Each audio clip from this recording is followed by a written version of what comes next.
Ce bulletin d'information vous est présenté par votre Caisse populaire Desjardins de Saint-Raymond-Sainte-Catherine, qui est fière de mettre en valeur les initiatives des gens d'ici.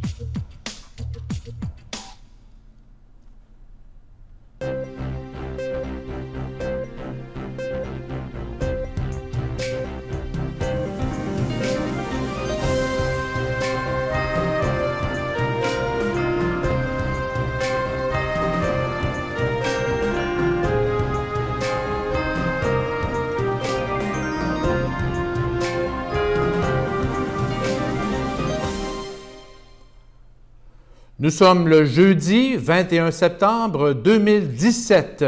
Ici Michel Beausoleil. Voici votre téléjournal communautaire.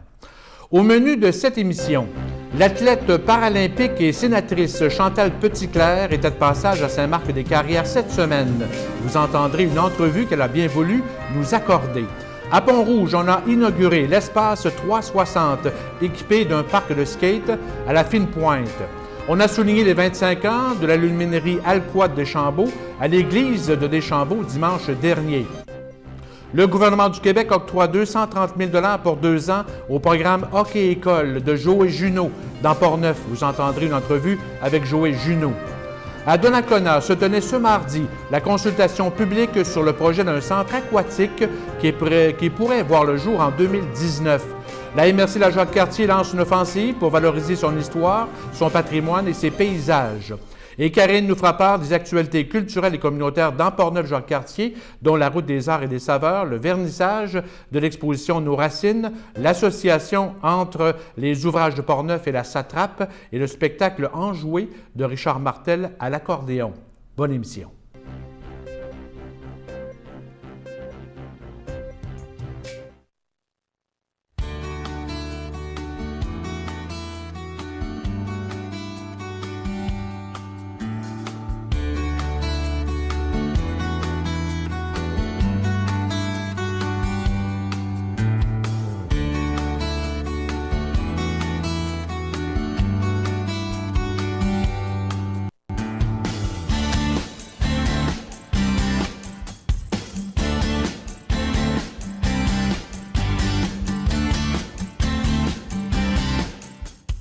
Vous désirez des soins professionnels pour votre peau? Et vous méritez ce qu'il y a de mieux. La Cité du Corps, Institut médico-esthétique, vous offre une gamme de traitements performants, sécuritaires et uniques.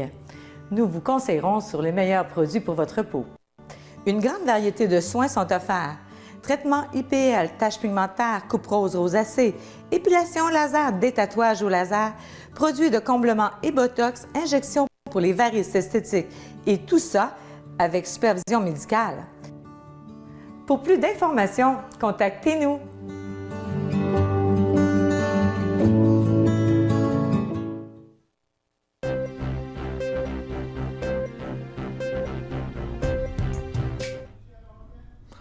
Le vendredi 15 septembre dernier, les élèves de l'école secondaire Saint-Marc-des-Carrières et le corps des cadets 2896 de Saint-Marc ont eu la chance d'entendre l'athlète paralympique, maintenant sénatrice à Ottawa et originaire de Saint-Marc-des-Carrières, Chantal Petitclerc.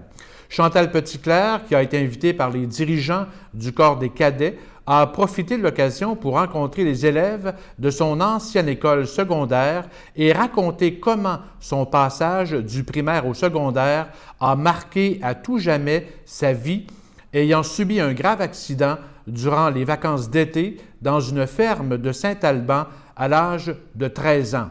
Écoutons Chantal nous raconter ce moment charnière dans sa vie. Je venais finir mon primaire. Sur la rue principale, pendant les vacances d'été en juillet, j'ai eu un accident sur une ferme à Saint-Alban, à Rivière-Blanche, à Saint-Alban, et c'est la porte d'une grange qui était brisée, en fait qui était au sol, et comme on le fait souvent, trop souvent, on était allé sur la ferme, les parents nous avaient bien avertis comment c'était dangereux, puis c'est une des fois où on a décidé de ne pas écouter nos parents, qui n'était pas la meilleure idée du monde, et puis on voulait soulever la porte de la grange pour mettre une espèce de caisse en dessous puis faire une espèce de saut pour notre vélo. Et puis moi-même, à l'âge de 13 ans, ben, j'ai comme pas été assez forte pour tenir la porte. La porte est tombée par-dessus moi. Et j'ai une lésion, une fracture, une lésion de la moelle épinière, donc dans le bas du dos. Et c'est comme ça que je suis devenue paraplégique. Et c'est comme ça que j'ai commencé ma vie en fauteuil roulant. Qui a bien voulu nous accorder Chantal juste avant sa rencontre avec les dirigeants et les membres du corps de cadets de Saint-Marc dans le cadre d'un dîner au centre communautaire. Bonjour Chantal. Bonjour. Comment allez-vous? Ça va très bien. D'où vient cette visite ici à Saint-Marc aujourd'hui?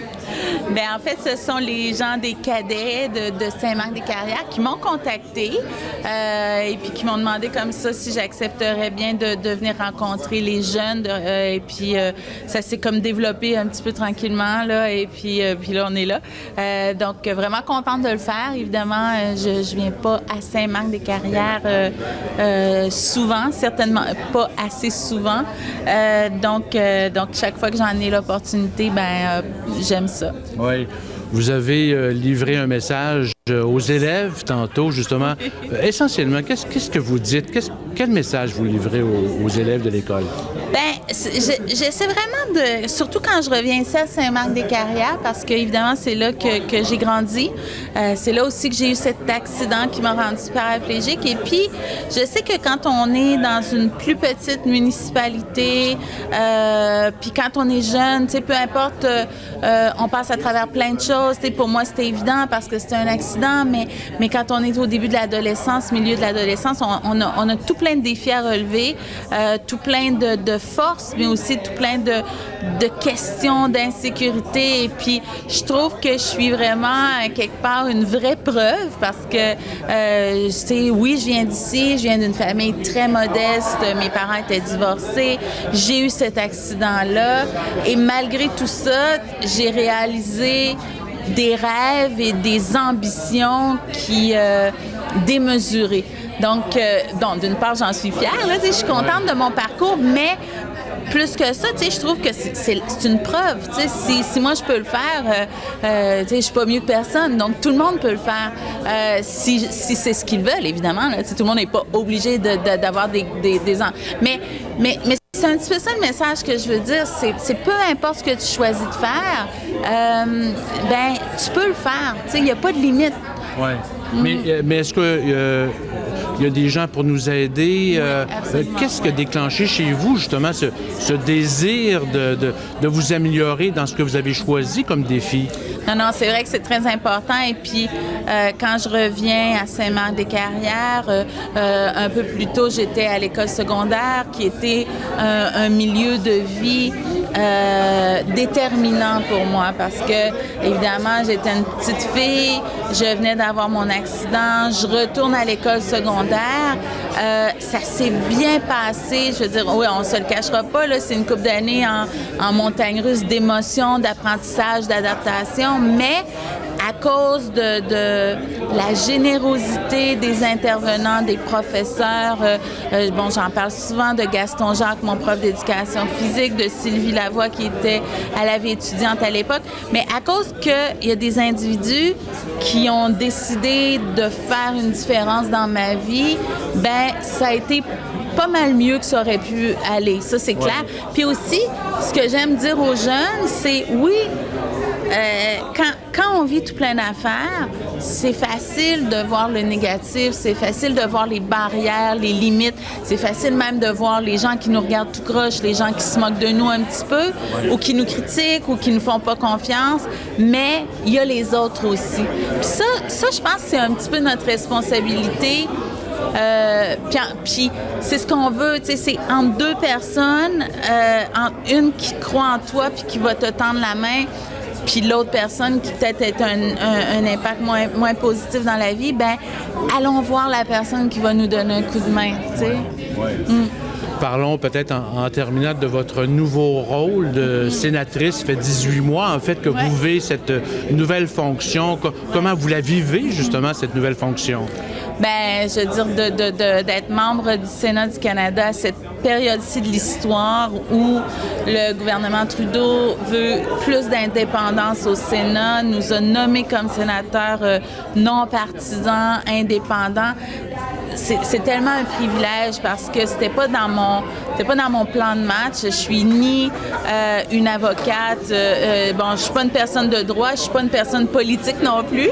Je pense que ça peut être une force au Sénat, mais c'est sûr que ça l'a impliqué là une courbe d'apprentissage assez abrupte au niveau surtout légal, au niveau de lire un projet de loi, décortiquer un projet de loi, la procédure, les protocoles. Donc tout ça donc là c'est le fun parce que 18 mois plus tard, je suis vraiment confortable dans cet environnement-là. Okay. Il y a des dossiers qui sont passionnants. L'an passé, j'étais marraine du projet de loi S5 sur le tabac et les produits de vapotage. Donc ça m'a fait plonger là-dedans. Puis dans quelque chose qui est important pour moi, c'est la santé, c'est la protection de nos jeunes. Donc, et puis ça a vraiment donné un sens à ce nouveau poste-là de me dire, OK, tu sais, je peux avoir un impact, je peux faire une différence. J'ai une voix qui a sa place là, et qui est importante. Ouais. Parce que le rôle exact, justement, d'un sénateur ou d'une sénatrice, c'est quoi? Bien, le Sénat, hein, c'est drôle parce que les gens au Canada, au Québec surtout, hein, sont assez rapides à critiquer le Sénat. Et quand on leur demande, souvent, ils ne savent pas, en fait. Hein. Et ça, il y a un travail qui doit être fait de la part du Sénat, de faire connaître c'est quoi le... Moi-même, quand on me dit est-ce que ça vous intéresse? Bien, déjà, ma première question, c'est OK, c'est quoi la job, là? Qu'est-ce qu'on fait au quotidien? Je me lève, je suis sénatrice, je me lève le lendemain matin, je fais quoi? On dit de façon très simple, il y a deux aspects à ça. C'est un second regard sur les projets de loi. Les projets de loi qui nous arrivent de la Chambre des communes, qui peuvent nous arriver aussi du Sénat ou même de la communauté. Hein. Il y a plusieurs façons pour un projet de loi de faire sa place, mais nécessairement, tout projet de loi doit passer par le Sénat et de façon générale et de façon aussi optimale, le Sénat va poser un second regard plus profond et va améliorer un projet de loi, soit par des amendements, soit par des annotations, par des petites modifications, mais qui peuvent être très, très importantes. Le projet de loi, quand moi je suis arrivée au Sénat, le projet de loi qui était là devant nous, c'était le projet de loi sur l'aide médicale à mourir. Fait que déjà, là, tu sais, c'est un projet de loi qui change un pays. Il y a des amendements, évidemment, ça ne fera jamais la première page, mais il y a des amendements qui disaient « Oh non, ça ne prend pas juste un médecin, ça prend 2 médecins. » Parce que c'est tellement une grosse décision. C'est des petits amendements que moi, j'ai supportés, mais qui fait que ce projet de loi-là est meilleur qu'il était quand il est arrivé au Sénat. Donc, c'est une plus-value. Moi, je pense que c'est un rôle qui est très, très important et qui est malheureusement sous-estimé, mais ça fait partie, peu connu. Il y a un côté un petit peu académique, intellectuel. On lit énormément. On se dit, OK, c'est quoi les failles? Comment est-ce qu'on peut s'assurer que tout le monde est protégé dans ce projet de loi-là? Qu'il n'y a pas de petites faiblesses, qu'il n'y a pas de façon... Donc ça, c'est... Puis bon, là, évidemment, là, je suis passionnée par mon projet de loi. Je suis marraine je le disais, les produits de vapotage. Encore aujourd'hui, c'est votre préoccupation principale? Oui, parce que là, le projet de loi des produits de vapotage et du tabac, et le S5 est sorti du Sénat, est à la Chambre des communes. Je le suis, il va nous revenir. Et là, pour moi, je me dis, OK, on a ces nouveaux produits-là. Comment est-ce qu'on protège les jeunes? Tu sais, comment est-ce qu'on protège nos jeunes? Et ça, évidemment, moi, comme ancienne athlète, comme maman, tu sais, ça me touche beaucoup. Donc, je suis très passionnée. J'aime ça. Est-ce qu'il y a un autre projet qui pourrait vous tenter au cours des prochaines années? Est-ce que vous regardez ça? Il y en a plein. Là, on commence la semaine prochaine, on retourne au Sénat. Évidemment, tout le monde parle du projet de loi sur le cannabis. Moi, ça m'interpelle beaucoup.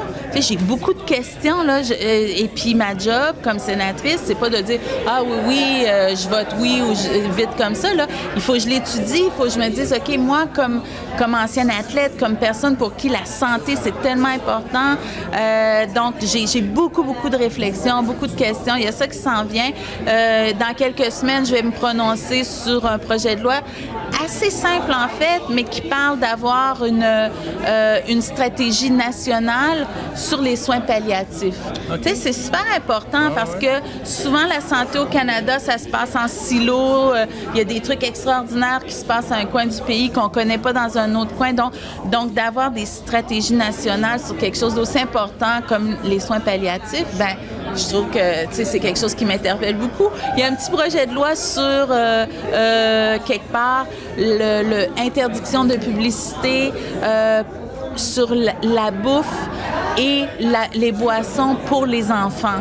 Okay. Ça, tu sais, nous, au Québec, on est très bien protégés à ce niveau-là depuis des années, mais on se rend pas compte que c'est pas la même chose partout dans les... Bref, il y en a. Ouais. Moi, je suis partie, là, mais ça, c'est... la malbouffe, les enfants, tu sais, c'est un projet de loi que je supporte. Un projet de loi qui nous arrive par ailleurs de la sénatrice Nancy Greenrain, qui est elle-même une ancienne athlète olympique. Donc là, on est là-dedans, on va voter, ça va être... donc, ouais. Chantal Petitclerc, merci beaucoup. Merci à vous. À Pont-Rouge, vendredi dernier, on a procédé à l'inauguration de l'espace 360. Pardon. Il s'agit d'un parc aménagé sur un terrain près de l'aréna ou le centre récréatif Joël Junot, du complexe Hugues-Lavallée qui abrite la piscine et 2 gymnases et du secteur de l'école primaire du Personnage. Le volet sportif de l'espace 360 comprend un skatepark avec module de jeu et de rampe conçu pour les amateurs de planches à roulettes, communément appelées skate, de patins à roues alignées, de trottinettes et de vélos BMX. D'ailleurs, la qualité du module à demi-lune fait même l'envie de bien des jeunes de l'extérieur de Pont-Rouge et de Port-Neuf. Il faut rappeler que ce projet émane d'une rencontre il y a 2 ans entre des jeunes qui venaient de perdre leur skatepark à Pont-Rouge et Michel Godin, le directeur des services et loisirs, des sports, de la culture et de la vie communautaire de Pont-Rouge. Michel Godin raconte. Une dizaine de jeunes se sont présentés à l'hôtel de ville à ce moment-là, dans nos bureaux, dans les bâtiments qui sont maintenant à la clinique de santé, et particulièrement dans mon bureau, pour solliciter auprès de la ville et pour évoquer le souhait d'obtenir un lieu rassembleur, un lieu à leur image. Puis ce qui m'a impressionné, c'est qu'ils l'ont fait de façon polie, de façon très posée, même de façon professionnelle. Même à la limite, je vous dirais que dans cette démarche, j'ai cru reconnaître de la graine de politicien pour certains. Puis je suis convaincu, du moins, que ces gens-là s'impliqueront dans leur communauté dans le futur. L'aménagement du parc, 2 consultations publiques ont été menées auprès des jeunes de niveau primaire 5 et 6 et ceux de niveau secondaire.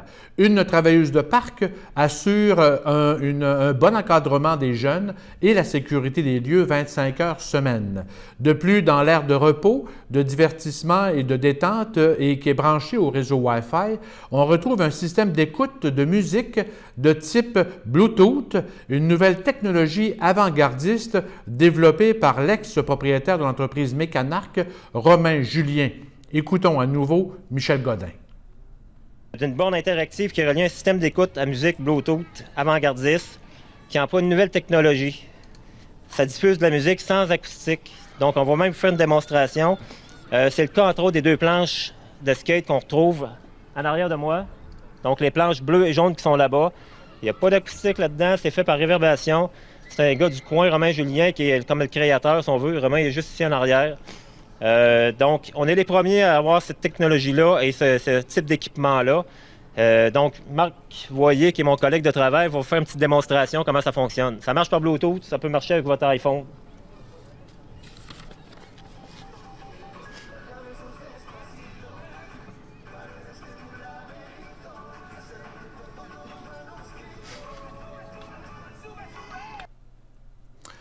Un autre aménagement sportif tendance et un circuit de vélo de montagne urbain appelé Pomme Track sont prévus à l'été 2018.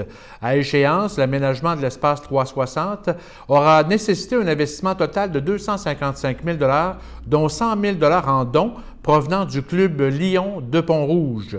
Les autres partenaires financiers sont le Fonds de soutien de la MRC de Portneuf, la Caisse des jardins du centre de Portneuf via le Fonds d'aide au développement du milieu et de l'entreprise Les événements Festi-Drag, spécialisés dans les sports motorisés, dont l'organisation des 2 Festi-Drag par année à la piste d'accélération de Pont-Rouge. La commission scolaire de Portneuf a cédé une partie du terrain à la municipalité. Dans la Jacques-Cartier, des bornes sonores et des panneaux d'interprétation ont fait leur apparition aux 4 coins de la MRC, mettant en vedette la richesse de son territoire et de son histoire et du patrimoine. Ce circuit culturel et touristique, composé de 7 bornes et intitulé « À la découverte de la Jacques-Cartier », a été lancé officiellement à Shannon jeudi dernier sur le site où on retrouve une de ses stations tout près de la piste cyclable. Rappelons que la MRC de la Jacques-Cartier comprend aussi les municipalités de Sainte-Catherine de la Jacques-Cartier, Fossambeau-sur-le-Lac, Saint-Gabriel-de-Valcartier, Lac-Beauport, Stoneham et Tewksbury, Lac-de-Lage et Sainte-Brigitte de Laval. Outre l'histoire et le patrimoine, ce circuit met en valeur les paysages de la région, particulièrement à l'automne. La préfète de la MRC de la Jacques-Cartier et mairesse de Lac-Beauport, Mme Louise Brunet, nous donne certains détails. Vers les 7 bornes, vous serez amené à visiter les 4 coins de la MRC de la Jacques-Cartier. Par exemple, à Sainte-Catherine de la Jacques-Cartier, vous pourrez vous laisser raconter la nature par les poètes Hector de Saint-Denis-Garneau et Anne Hébert. Ou encore à Sainte-Brigitte-de-Laval, vous en apprendrez davantage sur l'époque des draveurs qui ont bravé nos rivières parfois tumultueuses. Au gré des stations de ce circuit régional, les visiteurs seront à même de constater l'immensité des paysages naturels et architecturaux de la Jacques-Cartier. Pour apprécier davantage le circuit, on nous invite à télécharger sur les sites web de la MRC et de Tourisme Jacques-Cartier la dizaine de capsules sonores et le guide d'accompagnement. Ce guide fait découvrir les commerces et les attraits touristiques à proximité des bornes. Ce projet a été réalisé grâce au soutien financier du ministère de la Culture et des Communications du Québec ainsi que de l'Office du tourisme de Québec. Le député de Portneuf, Michel Matte, a annoncé cette semaine, au nom du ministre de l'Éducation, du Loisir et du Sport, Sébastien Proulx, une aide financière de 230 000 $ sur 2 ans pour la poursuite du projet pilote de développement hockey-école de Joé Junot, implanté dans Portneuf depuis un peu plus de 2 ans. Ce programme, qui a débuté à Pont-Rouge, touche actuellement quelques 175 élèves de la 2e à la 5e année des écoles primaires du Personnage de Pont-Rouge, de la Grande Vallée de Saint-Raymond, de la Saumonière de Donnacona, ainsi que de l'école fusionnée Sainte-Marie et du Goéland de Saint-Marc-des-Carrières. On compte près d'une centaine de jeunes qui participent à ce programme Hockey-École à Pont-Rouge. Les municipalités se sont engagées à offrir gratuitement le temps de glace nécessaire pour développer le programme qui vise non seulement à initier les jeunes au hockey, mais à stimuler la motivation scolaire et les bons comportements utiles dans la vie en général. Après 2 ans à Pont-Rouge et 1 année à Donnacona et Saint-Marc-des-Carrières, le coordonnateur, instructeur en chef et initiateur du programme Joé Junot est en mesure de démontrer les progrès des jeunes autant sur la glace qu'à l'école. D'ailleurs, des chercheurs de l'Université de Toronto s'intéressent actuellement au projet pilote implanté dans Portneuf. Pour plus de détails, je vous invite à écouter une entrevue que nous a accordée Joé Junot. Bonjour Joé. Allô, ça va bien? Oui, ça va bien toi? Oui, merci. Oui, dans la région ces temps-ci? Oui, ben oui, c'est parti. Là. Le programme est parti pour la 3e année avec Pont-Rouge au départ. Là, fait que, on est à fond dedans. Là. Ça occupe en masse. Est-ce que justement, après 3 ans, est-ce que ça nécessite certains ajustements ou comment on peut améliorer justement le programme? Y a-t-il des changements après 3 ans? Ben, en fait, c'est que le développement de ce programme-là, là, adapté ici à notre région, et bon, c'est un développement sur 4 ans. Alors, à chaque année, il y a toujours une année à construire, si on veut. Alors, les 2 dernières années, c'est comme ça qu'on a procédé. Alors, ce projet pilote-là se développe à Pont-Rouge, ça, c'est important de le comprendre. Et puis, l'année qui suit, bien, on réussit finalement à pouvoir l'offrir et l'implanter dans une autre communauté. Alors, c'est comme ça qu'on procède, autrement dit. Alors, cette année, on travaille à Pont-Rouge, bon, bien sûr, à continuer qu'est-ce qui a été fait depuis le départ, mais à développer la 3e année du programme. L'an prochain va être la 4e année du programme. Alors, c'est un programme qui autrement dit, est pour les 2e, 3e, 4e, 5e années. Et puis, à chaque année, il faut qu'il y ait une évolution. Et puis, c'est ça qu'on construit à Pont-Rouge. Parlons justement des progrès, parce que déjà, il y a une évaluation qui a été faite. Comment on voit maintenant l'évolution du projet par rapport aux élèves? Oui, bien, c'est que pour nous, on essaie de récolter le plus de données possible sur la glace et en classe. À chaque semaine, on peut voir au niveau du comportement et de l'effort des jeunes. Et puis, c'est de cette façon-là qu'on peut interagir avec les jeunes pour s'assurer que le hockey vient aider au niveau du comportement et de la persévérance scolaire. Alors, c'est comme ça que l'outil fonctionne, si on peut dire. Et puis, c'est sur la glace, c'est évident que de la façon que le hockey est enseigné, en mettant beaucoup en se concentrant énormément sur les bonnes techniques de base et puis en travaillant aussi avec des gens comme Yves Bertrand. Et bon, c'est évident que les jeunes progressent vite et très bien, là. Oui. Alors, on était en mesure de constater que pour des jeunes qui entraient dans le programme en 2e année, suite à une année seulement, il y avait une différence moyenne de 21% comparativement aux autres du même âge qui grandissent ailleurs sans voir les bienfaits de ce programme-là. Là. Bon, c'est évident que le temps d'engagement est supérieur, mais aussi le fait de pouvoir bénéficier sur un pédagogue vraiment comme Yves Bertrand, mettons dans le cas de Pont-Rouge, qui est sur la glace puis qui a des compétences énormes en hockey sur glace, là, qui suit aussi qu'est-ce que moi j'amène et j'enseigne. Alors, Il y a une approche aussi qui a été faite avec l'Université de Toronto. D'où vient cette approche et qu'en est-il justement de cette recherche? Bien, en fait, c'est un chercheur de l'Université de Toronto qui m'a contacté l'an dernier et puis suite à certaines discussions, s'est avéré très intéressé à venir étudier ce programme-là, les bienfaits du programme en question.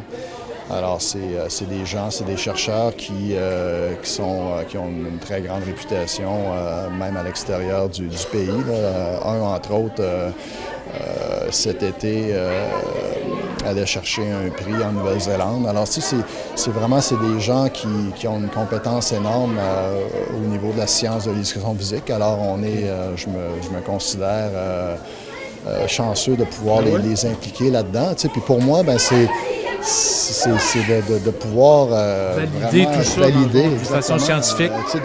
Dans un premier temps, est-ce que je travaille pour rien? Je veux dire, moi, je crois sincèrement que qu'est-ce qu'on fait apporte beaucoup. Est-ce que tu observes? Mais de le faire par quelqu'un d'indépendant, des chercheurs qui eux, ben, c'est leur domaine. Alors pour moi, ça va être une certification vraiment que notre travail est important et que ça apporte beaucoup de positif pour les jeunes. Concrètement, c'est que ces gens-là vont être ici, dans Port-Neuf, à Pont-Rouge, pour étudier comment ça va se passer? Bien, à plusieurs reprises durant la saison. La première visite d'une représentante de l'Université de Toronto est justement cette semaine, à Pont-Rouge pendant 2 jours de temps. Et puis, ça va continuer tout au long de l'année, possiblement même l'an prochain. Alors, moi, je crois que c'est important. Puis au niveau du gouvernement aussi, ça l'est. Le gouvernement investit beaucoup là-dedans.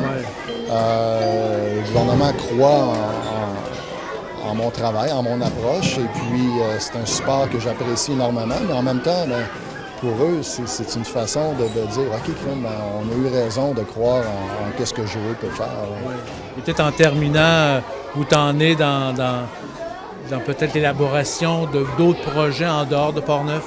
En dehors de Portneuf, quelque chose de bien intéressant, c'est que ce même programme-là commence à s'implanter dans l'Aubinière, dans l'école de Saint-Égrépie cette année, au niveau des deuxièmes années. Et puis, là, on m'a annoncé il y a quelques jours que Saint-Gilles voulait l'avoir aussi. Et puis, il y a des gens de la Beauce aussi qui ont signalé beaucoup d'intérêt l'an dernier. Alors, bon, c'est évident qu'avec les succès, surtout si, mettons, l'étude qui va être faite par l'Université de Toronto est positive, c'est évident que normalement, le gouvernement, les institutions vont vouloir continuer dans ce sens-là et trouver des moyens de supporter différentes communautés à implanter ce programme-là ailleurs. Tu sais, moi, j'en serais fier. Je pense que c'est... on ne fait pas ça pour le fun. On ne veut pas faire ça pour quelques jeunes et quelques années seulement. Quand on s'investit là-dedans, c'est qu'on veut que ça puisse durer dans le temps. Joël Junot, merci. Merci. À la salle Luc Plamondon, mardi soir dernier, les citoyens de Donnacona ont répondu en grand nombre à l'invitation de la direction et du conseil municipal à une présentation du projet d'un centre aquatique qui pourrait voir le jour en 2019. Le projet avait été présenté aux employés de la ville la journée précédente. Tout d'abord, on a tracé l'historique du projet, les résultats d'un sondage, le montage financier et les budgets estimés d'opération, en plus de l'impact financier pour les contribuables et les étapes à venir. Une période de questions et de commentaires a clos la soirée. Selon une étude préconceptuelle de la firme d'architectes ABCP Architecture, il en coûterait quelque 5 500 000 $ pour construire le bâtiment de 2 étages adjacent à l'aréna et dont la charpente serait construite en bois laminé. Le centre aquatique comprendrait une piscine de 4 corridors, 2 plongeons et un grand bassin d'entraînement et récréatif qui seront séparés par une baie vitrée, en plus d'une mezzanine, salle d'attente pour les parents et salle de réunion. Un ascenseur donnerait accès à l'étage du centre aquatique et de l'aréna. Les 2 paliers de gouvernement fédéral et provincial se sont engagés à investir 3 666 767 $, équivalent à 66,7 % du coût total. Depuis l'implantation d'une taxe spéciale sur 5 ans en 2014, la municipalité de Donnacona aura accumulé 1 100 000 $ l'an prochain pour investir dans le projet. Il resterait 733 000 $, 13 % du coût total à financer, estimé à environ 42 000 $ par année durant 25 ans. L'impact sur le compte de taxes sera donc minime selon ces calculs. Un sondage téléphonique démontrait en 2016 que 82 % des quelques 300 répondants ciblés par une firme spécialisée étaient en faveur de la construction d'une nouvelle infrastructure en loisirs et en culture, et particulièrement un centre aquatique. Des ententes pourraient survenir entre Donnacona et les municipalités de Cap-Santé et Neuville.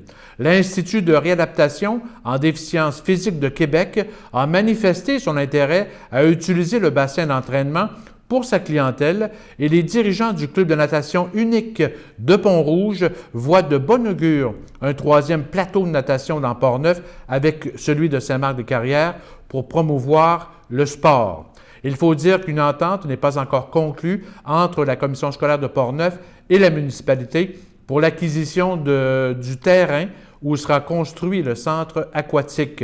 Le scénario prévoit la conception des plans et devis et du début de la construction en 2018 pour une ouverture en septembre 2019. À partir des questions et commentaires des citoyens présents mardi soir, on peut dire que la grande majorité semble en faveur du projet. Évidemment, il appartiendra au nouveau conseil de ville de Donnacona, suite à l'élection du 5 novembre, d'aller de l'avant ou non à la construction d'un centre aquatique. Ce dimanche 17 septembre, à l'église Saint-Joseph de Deschambault, les employés, ex-employés et la direction d'Alcoa de Deschambault, ainsi que des partenaires et des élus, ont souligné les 25 ans de l'aluminerie à Deschambault, maintenant Deschambault-Grondines. Le premier directeur général de l'usine, Loralco à l'époque, Jean-Pierre Giraldo, a rappelé l'importance du moulin de la Chevrotière pour l'implantation de l'usine à Deschambault au début des années 1990. Le moulin aura été le premier pied-à-terre des gestionnaires d'Alumax et où les premiers plans d'ébauche et d'opération ont été créés. On écoute M. Giraldo. C'est dans ce cadre-là bucolique, avec le stress du démarrage imminent, que la première équipe de gestion a développé les premiers plans d'embauche, de formation. Je pense à du monde que j'ai vu aujourd'hui avec qui on a travaillé ces plans-là, puis nos premiers plans d'opération. C'est là que nous avons élaboré nos rêves d'organisation, formalisé nos premières ébauches de vision d'entreprise, de structure opérationnelle, établi nos valeurs, nos principes directeurs. C'est là que l'équipe de direction a commencé à se souder et à se développer. Jean-Pierre Giraldo a été, entre autres, président d'Alcoa Canada et Islande, président du groupe Produits primaires Amérique du Nord, puis vice-président d'Alcoa et président du groupe mondial Produits primaires, technologie et innovation. M. Giraldo a pris sa retraite d'Alcoa à la fin de l'année 2011. Pour sa part, le directeur général actuel de l'usine à Deschambault, Jean-Yves Carrier, qui était aussi présent à l'ouverture en 1991, a souligné le travail accompli par les bâtisseurs et la communauté et à quel point ce projet a eu de l'impact dans le milieu.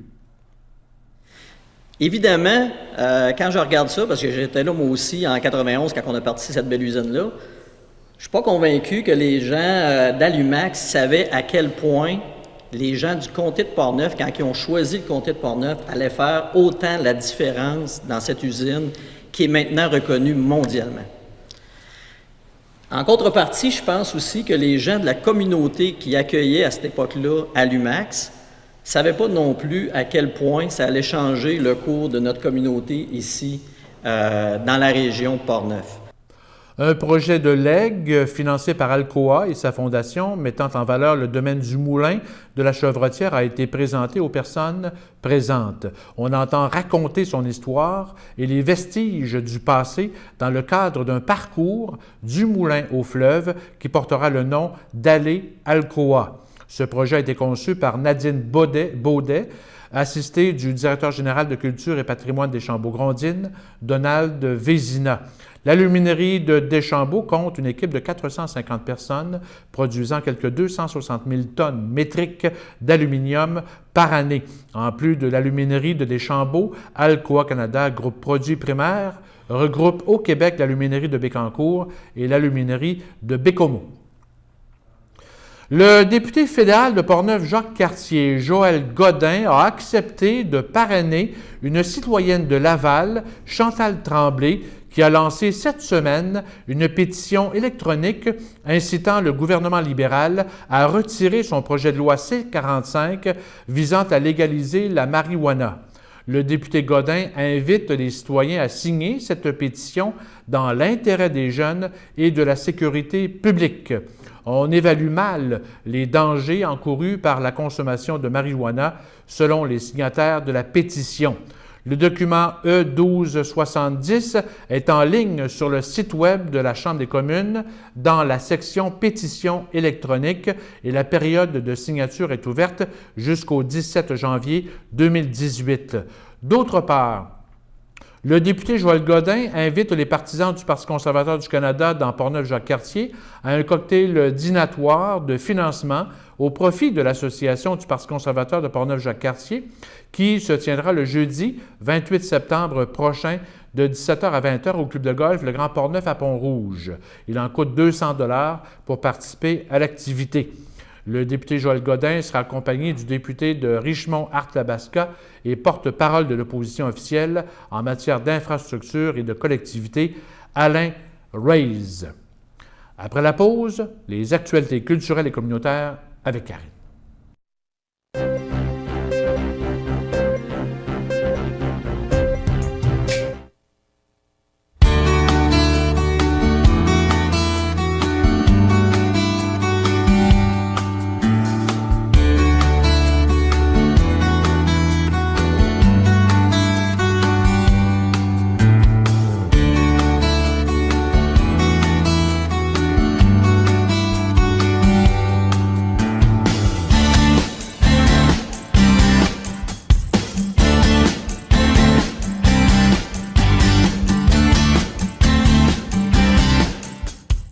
Vous désirez des soins professionnels pour votre peau?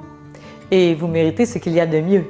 La Cité du Corps, Institut médico-esthétique, vous offre une gamme de traitements performants, sécuritaires et uniques.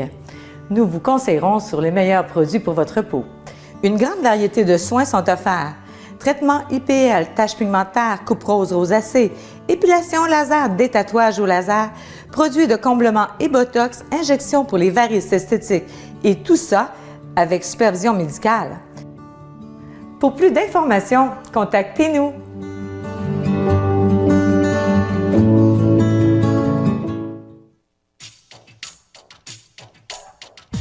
Ce bulletin d'information vous est présenté par votre Caisse populaire Desjardins de Saint-Raymond-Sainte-Catherine, qui est fière de mettre en valeur les initiatives des gens d'ici.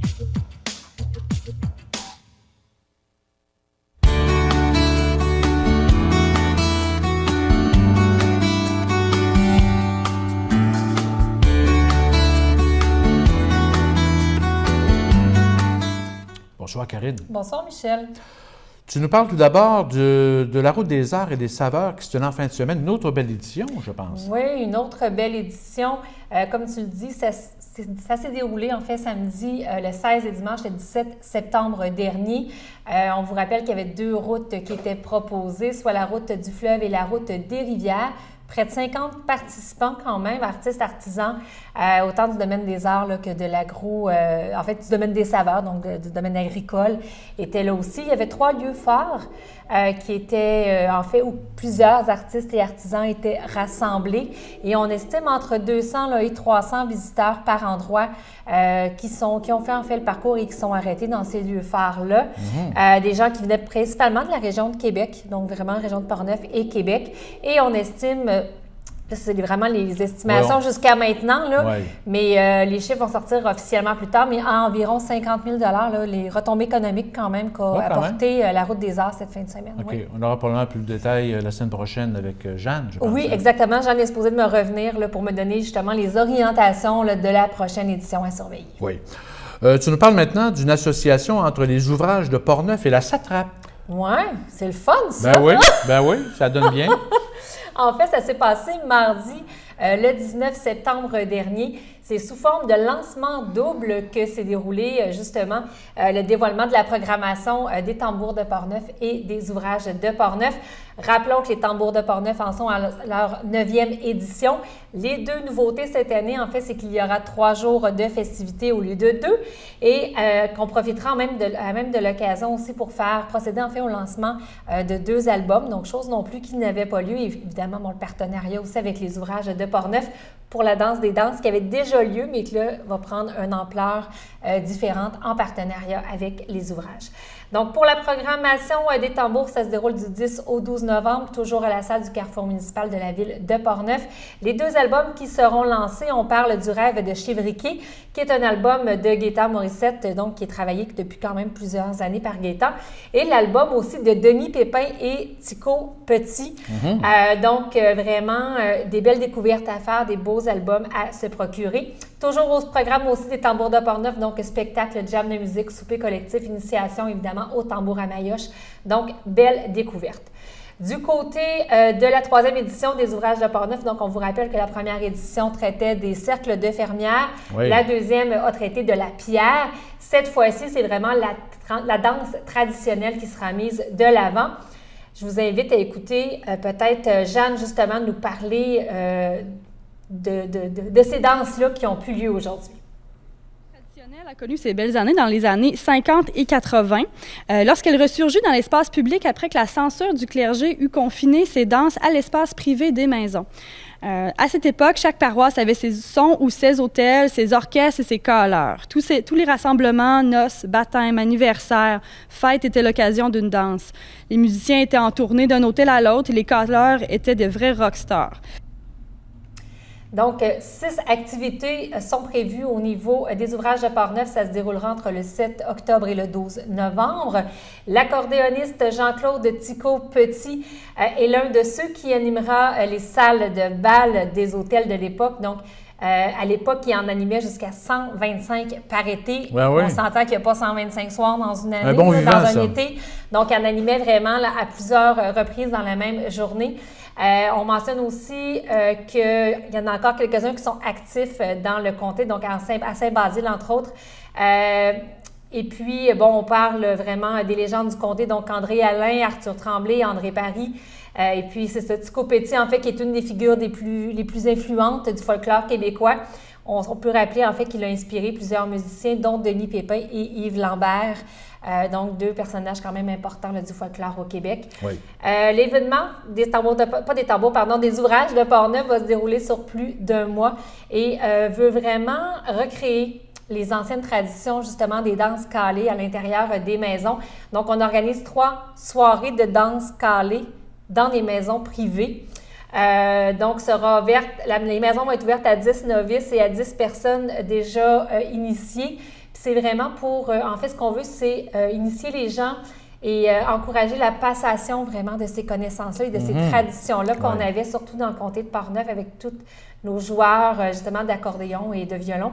Ouais. Et l'activité, donc le mois d'activité qui culmine avec la danse des danses, donc associée avec les tambours de Portneuf. On vous rappelle, donc, 7 octobre au 12 novembre pour ce qui est des ouvrages de Portneuf, 10 au 12 novembre pour ce qui est des tambours de Portneuf. Et on peut rappeler aussi que les ouvrages de Portneuf sont une initiative vraiment de la MRC de Portneuf qui souhaite mettre de l'avant le patrimoine vivant et le savoir-faire traditionnel des habitants de notre belle région. Belle idée. Tu nous parles maintenant de spectacle cette semaine. Oui, donc c'est le début de la 23e saison de la salle Luc Plamondon de Donnacona. Et on commence la saison avec nul autre qu'Alex Nevsky. Donc, il sera présent ce vendredi 22 septembre avec son spectacle Nos Eldorado. Rappelons qu'Alex Nevsky, donc des fois, le nom, ça ne nous dit pas grand-chose, mais si je vous dis qu'il est un des coachs à La Voix Junior, peut-être que ça vous dira quelque chose. La Voix Junior qui recommence justement à TVA cette semaine. Je vous invite aussi à écouter un court extrait. On s'est pourri et bâillonné, on a mis la mort à nos trousses.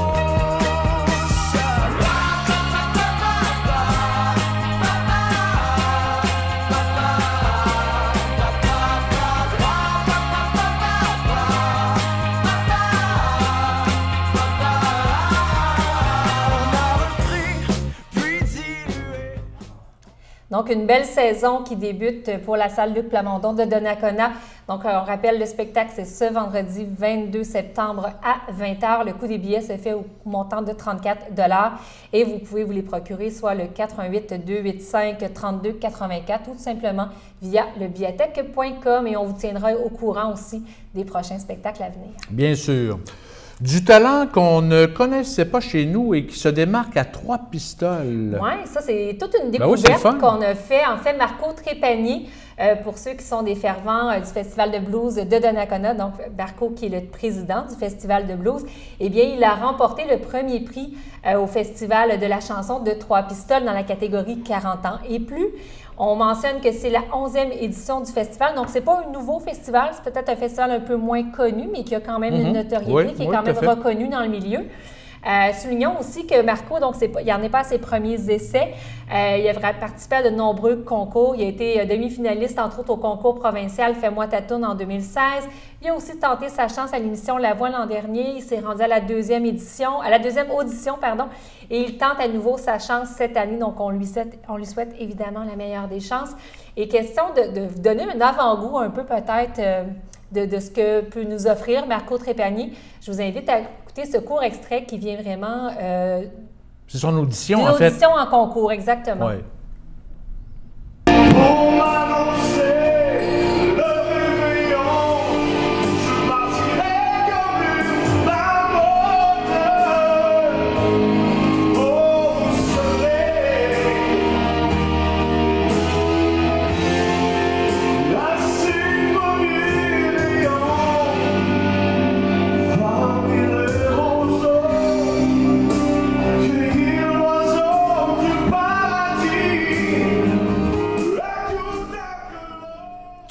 Tu nous offres, oui, as-tu rajouté quelque chose? Non, je voulais que tu souhaitais la meilleure des chances pour la suite des choses. Tu nous offres maintenant des idées de sortie.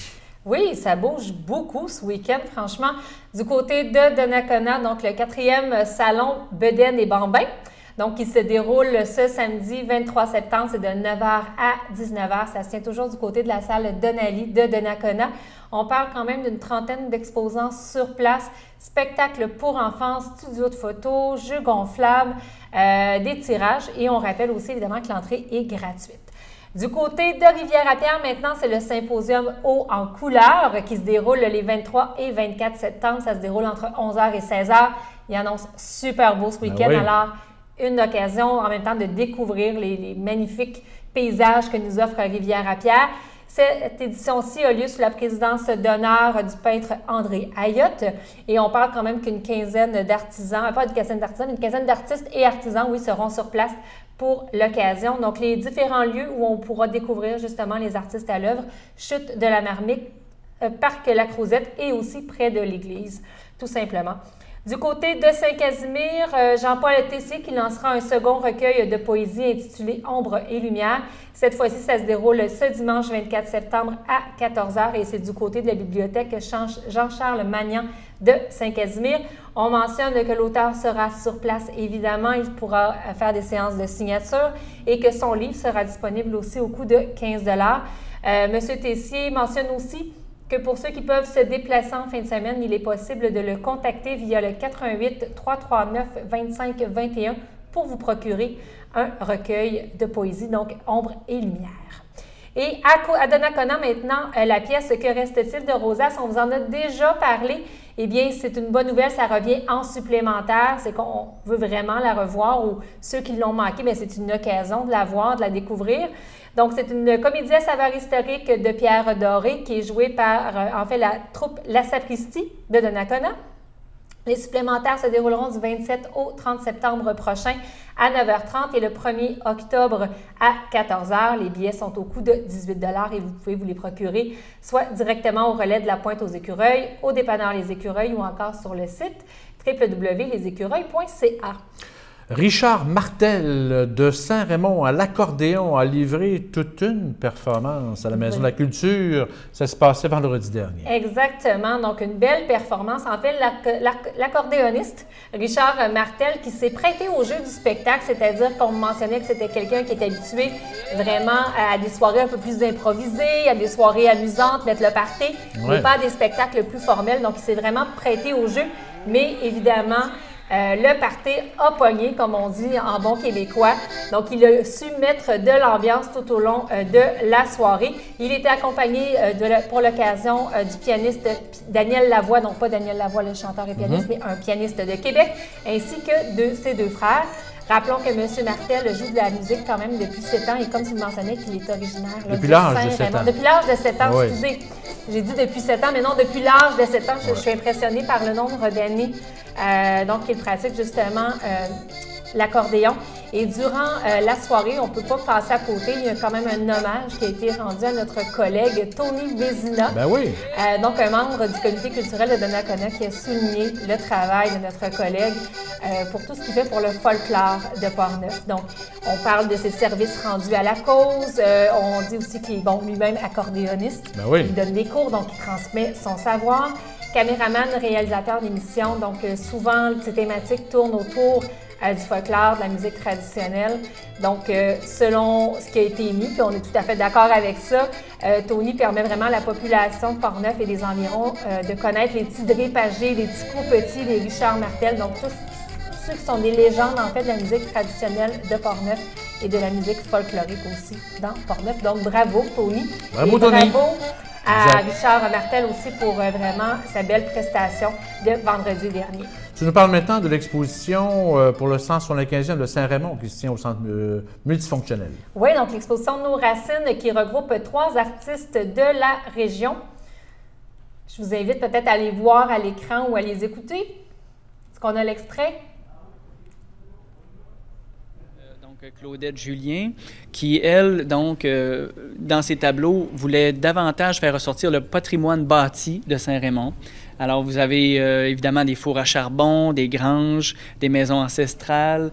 C'est principalement son travail qui est représenté magnifiquement avec tous ces beaux tableaux. On a aussi Stanislas Stronikowski, qui, lui, a une approche, je dirais, empreinte de nostalgie et qui souhaite faire ressortir un peu le retour à la nature ou le retour à l'émotion aussi, présente beaucoup dans ses œuvres, des belles couleurs, des beaux contrastes. Et on a Gino Carrier qui, lui, est allé avec quelque chose qui est un peu plus, je dirais, virtuel.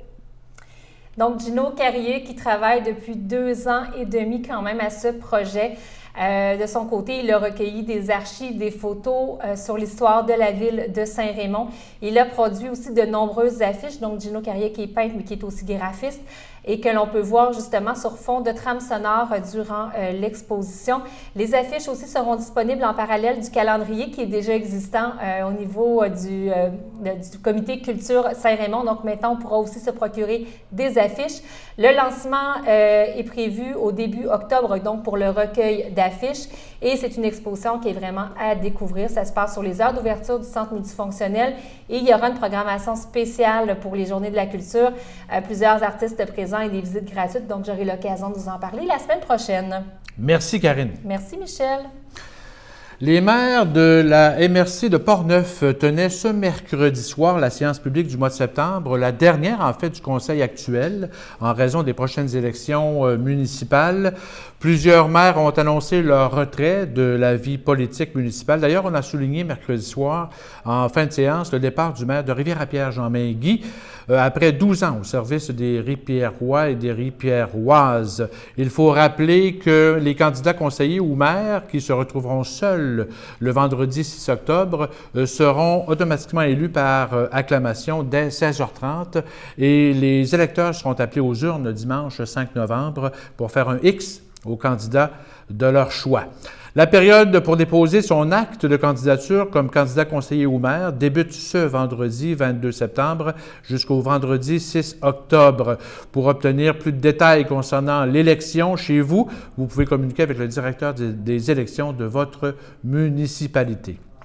Parmi les points à l'ordre du jour du Conseil des maires, notons que l'Unité de loisirs et de sport de la capitale nationale élabore actuellement un plan stratégique et consolidation en rapport à l'Alliance vélo de montagne survenue et visant à relier le Mont-Sainte-Anne sur la côte de Beaupré à la Vallée-Bras-du-Nord à Saint-Raymond en passant par les sentiers du Moulin dans la Jacques-Cartier. Ce plan stratégique sera élaboré jusqu'en 2021 et comprendra une étude sur la mise en marché internationale de l'activité de vélo de montagne. 3 projets dans Portneuf ont reçu une aide financière de la MRC via le Fonds de soutien aux projets structurants. Ainsi, la municipalité de Sainte-Christine d'Auvergne reçoit 10 000 $ pour embaucher un agent de développement local. Cap Santé reçoit près de 14 000 $ pour la réfection du terrain de balle et l'organisme Art Spectre Portneuf reçoit 30 000 $ pour la climatisation de la salle Luc Plamondon à Donnacona. Et la municipalité de Pont-Rouge invite sa population à une journée porte ouverte de place Saint-Louis où sont maintenant installés les nouveaux bureaux municipaux et plusieurs organismes communautaires sur la rue Dupont. Place Saint-Louis sera donc ouverte au public le dimanche 1er octobre à compter de 10 h le matin. Alors, ça complète Info CJSR pour cette semaine. Merci à Karine, Tony, Stéphane et Philippe. Nous vous souhaitons un bel automne en cette dernière belle journée ou belle soirée d'été ce jeudi soir. Et on se laisse avec des images du match de hockey à l'aréna de Pont-Rouge qui avait lieu vendredi dernier, opposant les Remparts de Québec aux Saguenayens de Chicoutimi dans le dernier match hors concours. Les Remparts ont vaincu Chicoutimi au compte de 5-3 devant une salle comble et une salle comblée. Bonne semaine.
Ce bulletin d'information vous est présenté par votre Caisse populaire Desjardins de Saint-Raymond-Sainte-Catherine, qui est fière de mettre en valeur les initiatives des gens d'ici.